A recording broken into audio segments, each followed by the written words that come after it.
Doctor সাহেব, আমি আমার ওজন কমাতে চাই। তাহলে আপনি প্রতিদিন 5 কিলোমিটার করে দৌড়াবেন।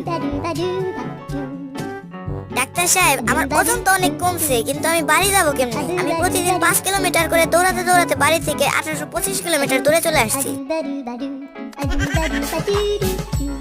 ডাক্তার সাহেব, আমার পেটে অনেক গ্যাস, কিন্তু ভালো দিকে যে আমার গ্যাসে কোনো গন্ধও নেই, শব্দও নেই। এখানে বসে আমি 15-20 বার গ্যাস ছেড়েছি, কিন্তু কেউ টেরই পায়নি। এই ওষুধটা খান, আর 1 সপ্তাহ পরে আসবেন। ডাক্তার সাহেব, এটা আমাকে কি ওষুধ দিলেন? আমার গ্যাসের শব্দ নেই, কিন্তু জঘন্য গন্ধ। আপনার নাক ঠিক হয়ে গেছে, এবার আপনার কানের চিকিৎসা করতে হবে। আই এম সরি, আপনার ছেলে মারা গেছে। আব্বু, আমি তো মরি নাই। চুপ বিয়াদব, তুই কি ডাক্তারের চেয়ে বেশি বুঝিস নাকি? ডাক্তার সাহেব, আমাকে বাঁচান। যখন আমি জেগে থাকি মনে হয় আমার পাশে জিরাফ বসে আছে। আবার কখনো কখনো শিম্পাঞ্জি খাওয়ার সময় ভাগ বসাতে চায়। তাছাড়া হাতি, গন্ডার, হরিণ তো আছে। আমি এখন কি করবো?